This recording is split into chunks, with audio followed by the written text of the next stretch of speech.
Há cerca de um ano, o termo startup explodiu na mídia, mas na verdade poucos sabiam do que se tratava. E aí vinha a explicação: é uma empresa de inovação tecnológica com modelo de negócio escalável. Mas o que é um negócio escalável? O Rio em Foco está no ar.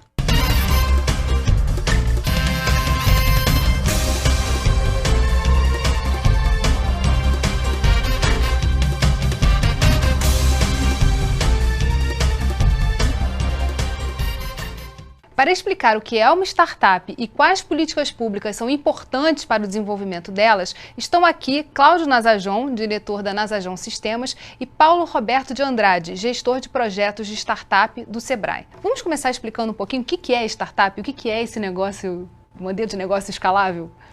São duas coisas diferentes, né? Quer dizer, startup é uma empresa que está começando, é um projeto que o empreendedor tinha uma ideia na cabeça e de repente decidiu ir à luta e transformar aquilo num empreendimento. Então ele começa de algum lugar. Então aquela empresa, aquele empreendimento nesse estágio nascente, a gente chama de startup. Não é isso, Paulo? É isso. Agora, o negócio escalável significa um negócio que pode crescer explosivamente. O que eu falo para os meus alunos, por exemplo, quando eu falo de pensar em ideias de negócio, eu digo, ó, você pensa numa ideia de negócio que a gente começa trabalhando aqui, no ambiente do ecossistema da PUC, por exemplo, quando eu dou aula. Mas se der certo, você tem que poder vender em Alpha Centauro. E se não der para vender em Alpha Centauro, pelo menos no sistema solar. Não deu para vender no sistema solar, pelo menos no planeta Terra tem que poder ser vendido. Ou no mínimo no Brasil. Tem que parar de pensar naquela coisa de uma pousadinha aqui, um restaurantezinho acolá. Tem que ser uma coisa que você possa vender nos Estados Unidos, na Europa, na China, na Índia. O mundo tem que ser o teu quintal. Isso é um negócio escalável. É isso que o investidor procura. Um modelo de negócio que possa crescer de uma maneira tal que do pequenininho fica gigantesco. É o caso do Facebook, do Google, por aí vai. Isso é um negócio escalável. É interessante que muito se coloca que empresa digital, né? Por que empresa digital? Porque ela tem baixo custo e ela cresce rapidamente, porque ela tem um mundo, né? Mas se você pensar em startup, o modelo de franquia também pode ser considerado uma startup, né? Porque tem um modelo de negócio embutido, onde você vende a marca e dá a receita do bolo. E isso pode se expandir para o mundo. E como é que você cria um ambiente para que essas startups comecem, né? Deem o primeiro passo? Se você tem uma boa ideia, né, que possa ganhar dinheiro com ela, isso já é o primeiro passo que você já deu. Né? Ter uma boa ideia. Porque só ter também uma boa ideia e não fazer é elucubração. Né? Você tem que implementá-la. Então, uma boa ideia com um modelo de negócios para ganhar dinheiro, né? Onde eu vou ganhar dinheiro e testar aquele modelo, começar a implementar, esse é o primeiro passo. Eu até diria para você, Paulo, que tem um passo antes desse, que é identificar a causa da boa ideia. Quer dizer, qual é o problema que eu preciso resolver? Qual é a demanda que eu preciso atender que não está sendo atendida? O problema que está causando dor em alguém? E aí eu tenho uma boa ideia para resolver esse problema, para atender essa demanda. E isso pode ser, olha só, pode ser a fila na padaria, tá? Tem uma padaria na tua esquina que tem uma fila muito comprida, isso aí é uma dor, isso aí é um problema, vamos pensar em soluções para reduzir essa fila. Pode ser criando outra padaria via franquias, ou pode ser reduzindo a fila, colocando umas caixas. Criando um processo de entrega online? Pode ser tudo que possa reduzir a fila. O meu problema é esse, eu tenho várias possíveis soluções para ele. Aí onde ele está falando de testar a ideia, porque normalmente, via de regra, qualquer ideia de negócio, ela admite ser formatada de mais de uma maneira. Eu posso ter um restaurante que é um restaurante fast food para comer durante a semana, ou pode ser um restaurante de alta classe para jantar de noite. Pode ser um restaurante para família, pode ser um restaurante para night. Você pode formatar a ideia restaurante, entre aspas, de várias maneiras. É o que eu acho que o Paulo está se referindo com testar a ideia, né? Exatamente. Já vamos ver qual o modelo de negócios mais viável, que é mais interessante, mais rentável. Quem tem uma ideia, mas não tem experiência, não sabe como entrar nesse mercado, faz como? Tem uma área do empreendedorismo onde o Sebrae tem atuado de maneira assim espetacular, porque ele traz essa coisa da experiência. Então tem cartilhas, tem cursos, tem consultorias. Quer dizer, as áreas já mais conhecidas da economia, eu acho que eu recomendaria ao empreendedor, que, aliás, eu recomendo ao empreendedor, quando ele me manda, como é que eu faço para ter mais... Vai para um balcão Sebrae próximo a você, lá você vai encontrar cartilhas, vai encontrar cursos, vai encontrar livros, vai encontrar uma série de apoios para aquela pessoa que quer desenvolver uma ideia que já está, digamos assim, desenvolvida, que já é conhecida. Ele não tem experiência, mas existe experiência no mercado. E é diferente quando você tem uma ideia de negócio e não tem experiência e é uma área nova, uma área digital, como está falando o Paulo e tal. Aí é bom você se arvorar, você procurar pessoas que tenham um pouco essa experiência. Para o empreendedor saber que ele é empreendedor, tem uma série de características que ele tem que cumprir. O Sebrae pode ajudá-lo. O Empretec, por exemplo, é um curso excelente. É certificado, é da ONU, certificado por nós, excelente para justamente dar ao empreendedor essa visão. Será que eu sou um empreendedor? Porque não necessariamente todo mundo é empreendedor. Você pode ter uma equipe onde um é o grande empreendedor e você forma a equipe com outras pessoas de outros expertises. Né? No ramo digital, por exemplo, é normal uma pessoa de uma área, por exemplo, de gastronomia, se associar com um da área de tecnologia. Então, isso o Sebrae pode ajudar. Além disso, o Sebrae vem conversando com o mercado. E o mercado tem uma série de necessidades. E nós estamos acabando de montar o projeto do Rio de startups do Sebrae. Que, na verdade, a gente visa ser a porta de entrada das startups para esse mercado. Para poder conhecer esse mercado e entrar nesse mercado que envolve investidores, aceleradoras, mentorias. Mas uma startup não necessariamente é uma micro ou pequena empresa, ou é? É daí para baixo. É daí para baixo. Às vezes não é nem empresa. Pode até nem ser empresa. O cara está com a ideia, aquilo ali pode ser considerado Então, startup. na verdade, começar pelo Sebrae ajuda nesse processo de formalização desse processo. Ajuda no conscientização, não de formalização. De conscientização. A formalização é o resultado disso. Né? Isso é a formalização. Mas de conscientização. Eu sou um empreendedor, eu tenho que ter na minha equipe pessoas que não tenham as mesmas características minhas, né? Para eu poder empreender bem e poder crescer com essa minha ideia. E como posso empreender, né? O Empretec também mostra os caminhos. Exatamente. Como posso empreender. E com isso, o resultado disso é a formalização. Né? Nós estamos falando hoje no mercado de startups em torno de uma pesquisa que saiu em 2012 do Sebrae, falando sobre empreendedorismo digital. 45% das startups não estão formalizadas. Estão querendo se formalizar. Mas precisa elas terem um pouquinho mais de consciência de como é que é esse processo, né? Exatamente. E para isso, o Balcão Sebrae, ele pode ajudar e muito nesse processo. No próximo bloco, você vai conhecer uma aceleradora. A gente volta já. Não saia daí. Rio em Foco. Aqui, política e economia caminham juntas.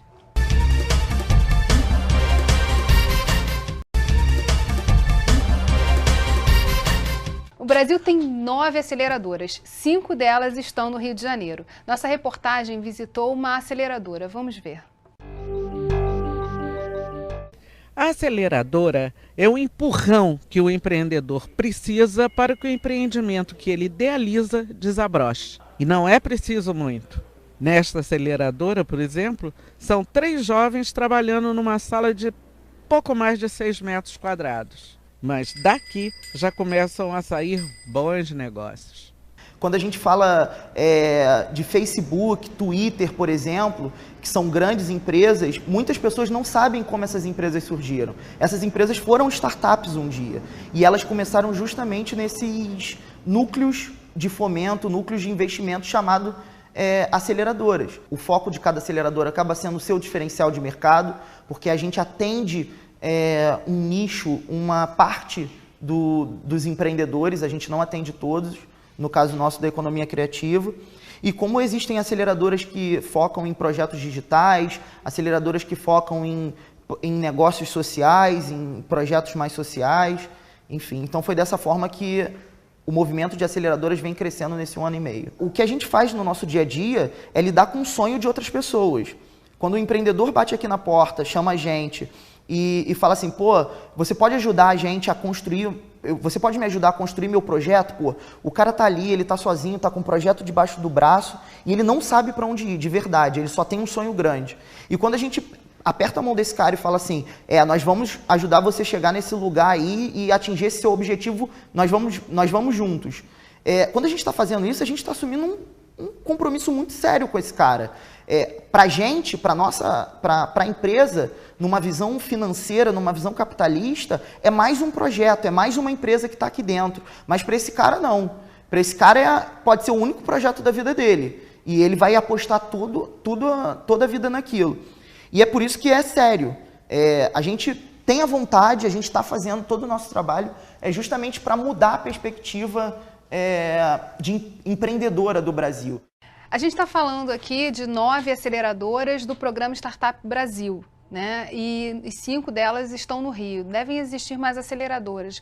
Mas qual o papel das aceleradoras e como é que funciona essa estrutura, esse ecossistema das startups? Você tem aceleradoras, tem investidores? O ecossistema ele é composto de uma série de jogadores, né? Tem desde associações e sindicatos que hoje estão apoiando o crescimento de novas empresas, até o que a gente chama de aceleradoras, e aí começa uma escadinha de organizações para ajudar as startups.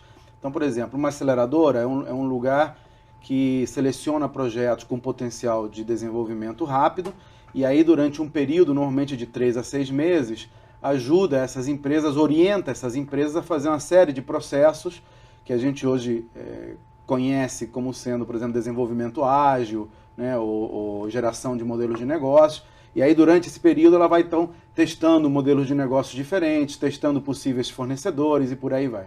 Depois tem a figura do investidor anjo, que é um investidor que entra não necessariamente com capital, e quando entra com capital, entra normalmente com pouco capital, até, sei lá, 150, 200 mil reais, mas ele entra principalmente com experiência, com a expertise dele naquele negócio. Você estava falando no outro bloco, como é que faz uma pessoa que tem uma ideia, mas não tem muita experiência naquele setor? Esse é o momento em que o investidor anjo ele entra e aporta a sua experiência, a sua infraestrutura. Por exemplo, eu faço parte de um grupo de anjos chamado TI Angels, que estão associados à ACESPRO, que é a Associação das Empresas Brasileiras de Tecnologia da Informação.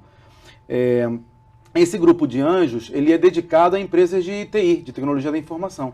Então, se você tem uma ideia de informática, uma ideia de, sei lá, um aplicativo no celular, ou um website, ou uma plataforma, TI Angels é um bom lugar para você começar para buscar essa experiência, para buscar esse aporte, não só de capital e recursos financeiros, como eu te falei, mas principalmente recursos não financeiros. Experiência, infraestrutura, clientes. Nós temos, inclusive, promovido alguns workshops, alguns eventos para formar esses empreendedores. Semana passada, o Paulo estava com a gente num workshop sobre modelagem de ideias, que nós desenvolvemos em conjunto com a PUC. Então estava lá TI Angels, PUC Rio, Sebrae, todo mundo num lugar só, apresentando para cerca de 100 empreendedores como se modela uma ideia para apresentar para um investidor anjo. Porque hoje nós temos uma dificuldade que o empreendedor ele vem para nós, investidores, com uma ideia, eu tive uma ideia de fazer tal coisa. Não sabe nem formatar. Não sabe formatar, não sabe quanto capital precisa, não sabe que recursos são necessários. Depois do investidor anjo, vem os outros jogadores de investimento, que aí, na medida que a empresa vai se desenvolvendo e vai crescendo, ela vai valendo mais, ela vai precisando de mais recursos. Quando eu te falei no primeiro bloco, vamos escalar para Marte, né? Marte ainda está muito longe, mas Brasil já demanda muito mais recurso do que Rio de Janeiro, por exemplo.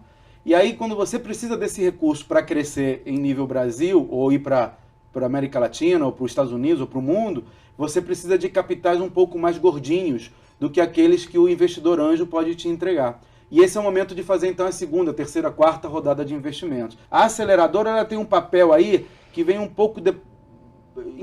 ela concorre um pouquinho com a incubadora, né? A incubadora de empresas, que normalmente está vinculada à universidade, e eu posso te falar de cadeira porque eu sou vinculado ao Instituto Gênesis, que é uma das principais incubadoras de empresas do Brasil, está vinculado à PUC Rio.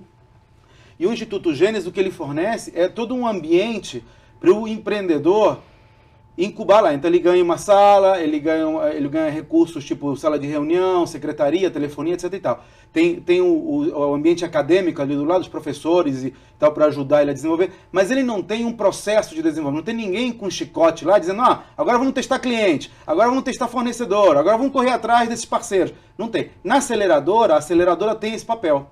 Ela pega um naco da empresa, normalmente pega aí 5%, 10%, entendeu? Para dar essa ajuda. E aí, durante esse período, como a gente tem tempo para desincubar, para desacelerar, Então, ele entra em janeiro, tem que sair em julho. Então, nesse período, ele tem todo um processo que ele vai fazer. Então, tem alguém por trás, tem um dono, vamos dizer assim, tem alguém por trás dizendo, olha, você tem que fazer isso, tem que fazer aquilo, que não acontece na incubadora. E isso é bom, então por isso que os anjos, por exemplo, os investidores, eles ficam piruando lá nas aceleradoras para ver se eles podem entrar naquele processo e até, eventualmente, até investir naquelas empresas em que eles sentem mais sinergia. A gente estava falando aqui de ser um programa do governo federal. Qual a importância, quer dizer, como é que o governo federal está vendo essa questão das startups e selecionar essas aceleradoras? O que representa isso para o Rio de Janeiro? O governo federal ele teve uma visão excelente quando ele criou uma coisa muito maior chamada TI Maior, né? Foi um programa voltado para justamente telecomunicações e tecnologia da informação.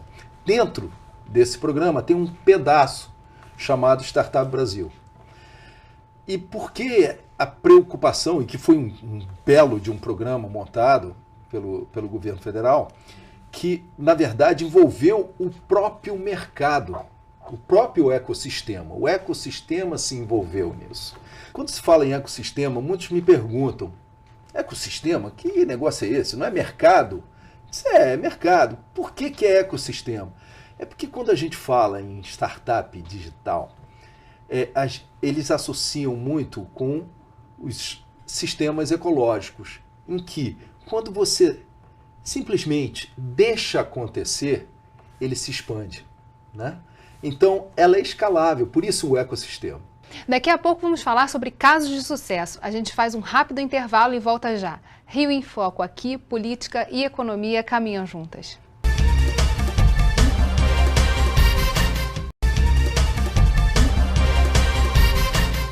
O mercado de startup é formado basicamente por jovens criativos que muito cedo descobriram um caminho para empreender e crescer como profissional e empreendedor.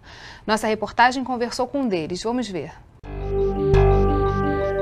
Toda empresa precisa existir para resolver algum tipo de problema, né? E a Neotrip cresceu assim, enxergando que a educação precisa se renovar, né? Precisamos reinventar a educação. Hoje a gente percebe... ontem em São Paulo a gente estava num evento com os maiores educadores do mundo e todos eles falando a mesma coisa. E hoje a gente acaba enxergando que as instituições como um todo, tá, precisam educar seus colaboradores, precisam educar seus alunos de forma diferente. Eles não sabem muito bem como desenvolver isso, né? Não tem equipe, não tem criatividade para isso e acabam contratando a gente para pensar junto com eles, um sistema bem de parceria, como solucionar esses problemas e melhorar assim o ensino no país. A Neotrip está com um crescimento bem interessante esse ano já, né? Finalizou o primeiro trimestre agora e já alcançamos aí uma meta de 1 milhão de faturamento, enfim, estamos crescendo bastante esse ano, porque o mercado precisa da gente, né? E a gente trabalha bastante para conquistar mercado, para ajudar as pessoas. Não só dinheiro, mas impacto social. Esse projeto que eles citam, eles falam de educação, né? Um projeto educacional. Que outras áreas despertam o interesse das startups? Educação é uma linha que tem crescido bastante, mas gastronomia é altíssimo também. Turismo, crowdfunding, que é, na verdade, se a gente botar em português, vaquinha, né? Você conseguir dinheiro para projetos. Agora, por exemplo, eu investi faz pouco tempo numa startup chamada Fábrica de Simulados, que ela junta aqueles caras que querem fazer concurso público com aqueles caras que querem oferecer conteúdo para concurseiros e em qualquer lugar do mundo, né? E aí o troço se desenvolve. Por quê? Porque há uma demanda para isso. Tem menos ofertas de cursos para concurso público do que há demanda. Então, há um espaço ali para isso. Educação, de uma maneira geral, é um prato cheio. Mas você tem, quando ele fala em turismo, vem agora os grandes eventos para o Rio de Janeiro. O que tem aí de startup fazendo aplicativo de celular, website, vamos junto. A própria Cespro, a Associação das Empresas de Informática, tem um projeto com o Sebrae chamado Ecossistema, né, para trazer ofertas para esses grandes eventos. Então, assim, Você hoje tem áreas que você não imagina que podem oferecer oportunidades de negócio. Coisas do tipo limpeza de equipamentos de difícil acesso, como são esses ventiladores gigantes, né, de geração de energia. Então, são negócios novos que estão surgindo agora por causa dessas tecnologias novas. O importante para o empreendedor saber é que ele não precisa se limitar a pousadas, restaurantes e hotéis, entendeu? Tem muita coisa aí acontecendo e existem muitos lugares para se inspirar. Então hoje, você está falando em vaquinha, eu tenho um site, o claudionazajon.com.br, tem lá uma área para empreendedores, onde você chama ferramentas, e tem uma meia dúzia de lugares para buscar crowdfunding, para fazer vaquinha, né? Para buscar capital aos pouquinhos. O cara bota R$100, R$200. Então você tem Techstars, tem o próprio Vaquinha, tem um site chamado Vaquinha. Você tem lugares como, por exemplo, a Wired, que é uma revista americana que fala de tudo. Fala desde genética até tecnologia e robôs. São lugares para você se inspirar em questões que podem servir como oportunidade de negócio. Uma coisa que a gente vem falando nesse programa é sobre como existe um ecossistema, existe toda uma série de momentos a partir de uma ideia que são necessários serem trilhados num caminho para poder chegar a uma startup, formar e isso virar uma empresa, virar um negócio de fato. E o que me chama a atenção nesse caso é que há uma sinergia muito grande, né? A gente está falando aqui das entidades que estão trabalhando essa questão e elas estão muito conectadas. Isso é um diferencial do mercado tradicional, como a gente poderia chamar? Olha, não é um diferencial porque, na verdade, todos os países não bobos estão fazendo a mesma coisa. Todo mundo já percebeu, o mundo já percebeu de que empreendedorismo é a saída, que aqui se gera emprego, aqui se gera tecnologia, aqui se gera desenvolvimento, e todos os países, em maior ou menor grau, estão conseguindo, estão desenvolvendo, estão criando elementos para que esse ecossistema se forme. Mas quando a gente estava falando de empreendedorismo, o empreendedorismo precisa desse ecossistema funcionando e dessa integração. A startup, ela acontece por conta dessa integração. Então, são momentos um pouco diferentes, às vezes, quando a gente está analisando a nossa realidade aqui, Brasil, Rio de Janeiro. Hoje ela se beneficia disso, mas olha só, havia startups 20 anos atrás, 30 anos atrás, e não havia esse ecossistema. Eu, quando montei a minha empresa faz 30 anos, não tinha nada disso, não tinha, nem Sebrae se tinha, entendeu?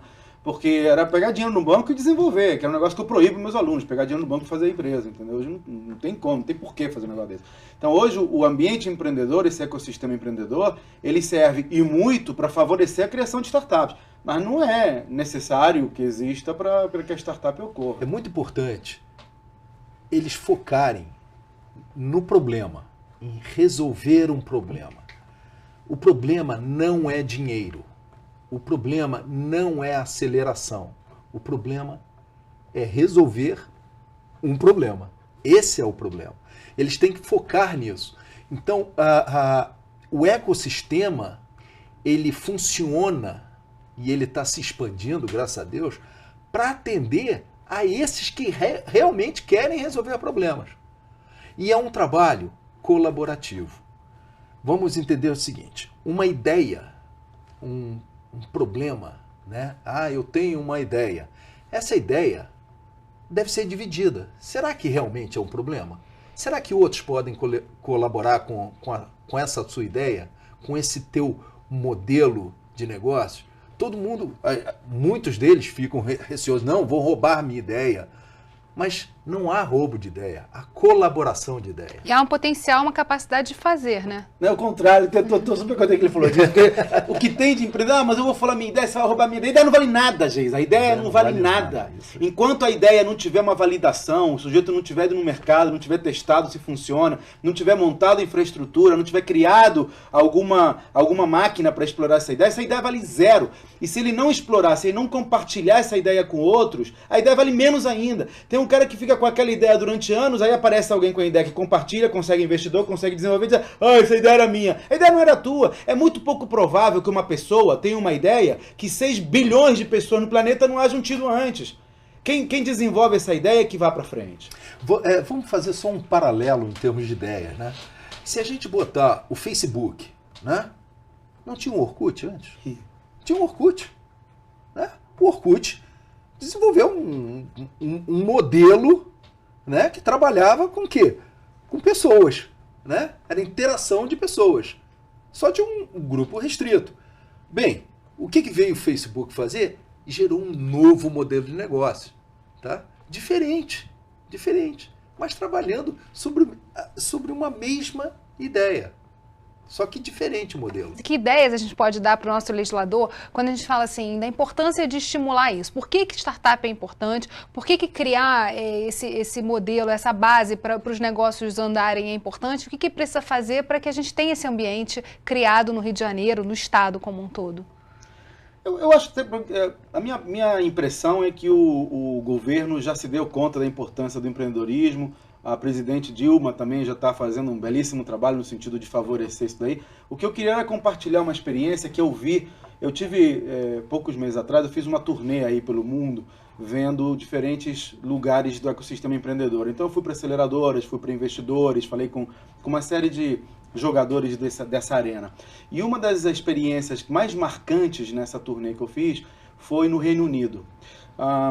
A prefeitura de Londres, na verdade o governo britânico, não foi nem a prefeitura, foi o nível de governo, o governo britânico, ele lançou uma lei, coisa de 3 anos atrás, em que o investidor individual, o angel investor, que investir até 150 mil libras, algo em torno de 400 mil reais, ele deduz do imposto de renda até 70% do valor investido na startup. Então, investidor, pessoa física, ele investe numa startup. Se a startup der muito certo e der o payback para ele em 3 anos, ele deduz só 30% daquele valor, porque ele já ganhou o dinheiro lá para a empresa. Mas se a empresa não der certo, que é o grande problema do investidor com a startup, é o risco da startup não dar certo. Se a startup não der certo, ele só está apostando ali, na verdade, 30% daquele valor, porque os outros 70% ele deduz do imposto de renda.